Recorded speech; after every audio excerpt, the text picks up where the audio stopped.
Jorinda and Jorindel by the Brothers Grimm. There was once an old castle that stood in the middle of a deep, gloomy wood, and in the castle lived an old fairy. Now this fairy could take any shape she pleased. All the day long she flew about in the form of an owl, or crept about the country like a cat. At night she always became an old woman again.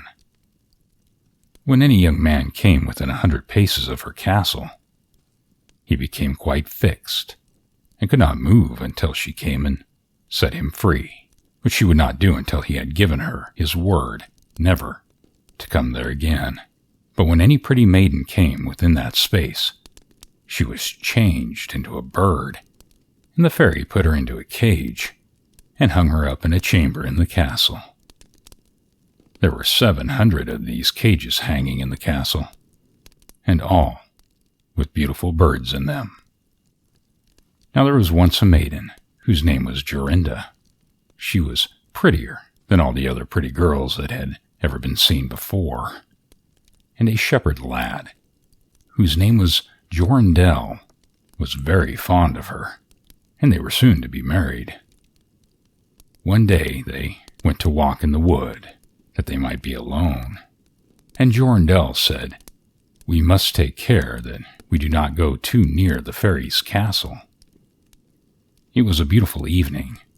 The last rays of the setting sun shone bright through the long stems of the trees upon the green underwood beneath, and the turtle doves sang from the tall birches. Jorinda sat down to gaze upon the sun.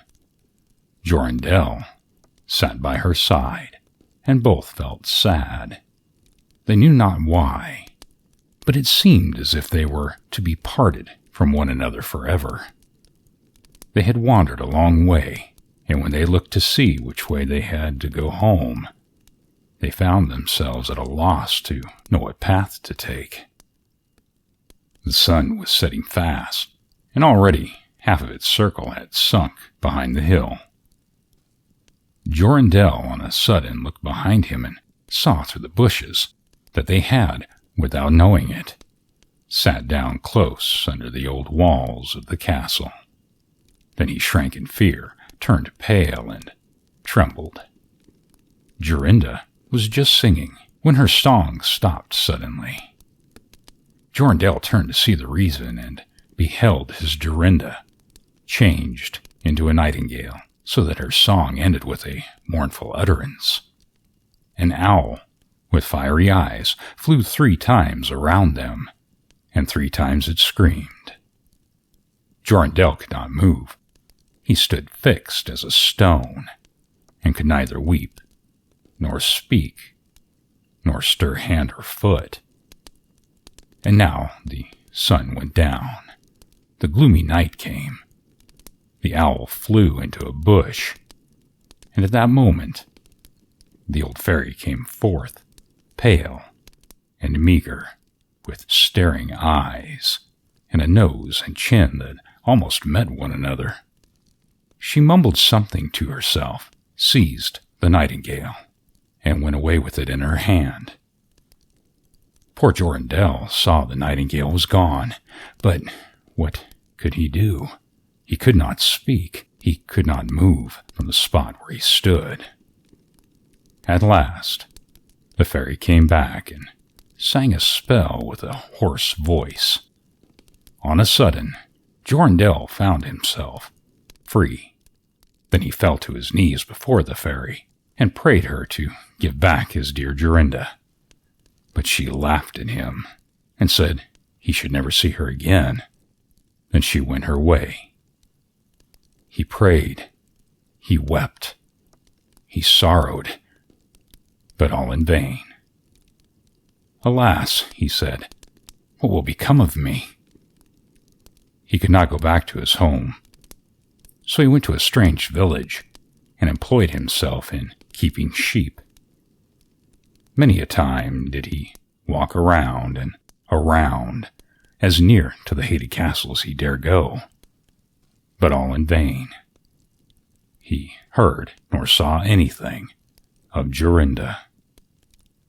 At last, he dreamt one night that he found a beautiful purple flower, and in the middle of it lay a costly pearl. He dreamt that he plucked the flower, and with it in his hand went into the castle, and that everything he touched with it was disenchanted, and there he found his Jorinda again. In the morning, when he awoke, he began to search over hill and dale for this pretty flower, and 8 long days he sought for it, in vain. But on the 9th day, early in the morning, he found the beautiful purple flower, and in the middle of it was a large dewdrop, as big as a costly pearl. Then he plucked the flower, and set out and traveled by day and night till he came again to the castle.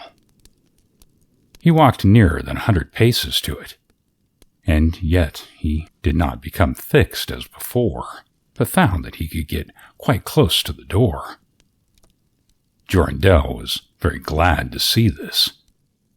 Then he touched the door with the flower, and it sprang open. So he went in through the court, and listened when he heard so many birds singing. At last, he came to the chamber where the fairy sat, with 700 birds singing in the 700 cages. When she saw Jorindel, she was very angry, and screamed with rage, but she could not come within 2 yards of him, for the flower he held in his hand was his safeguard.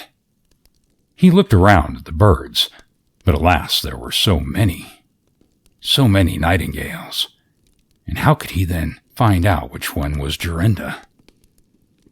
While he was thinking what to do, he saw the fairy had taken down one of the cages and was making the best of her way to get off through the door. He ran after her, touched the cage with the flower, and Jorinda stood before him and threw her arms around his neck, looking as beautiful as ever, as beautiful as when they walked together in the wood. Then he touched all the other birds with the flower, so that they all took their old forms again. And he took Jorinda home, where they were married, and lived happily together many, many years. And so did a good many other lads, whose maidens had been forced to sing in the old fairies' cages by themselves much longer than they liked. The end.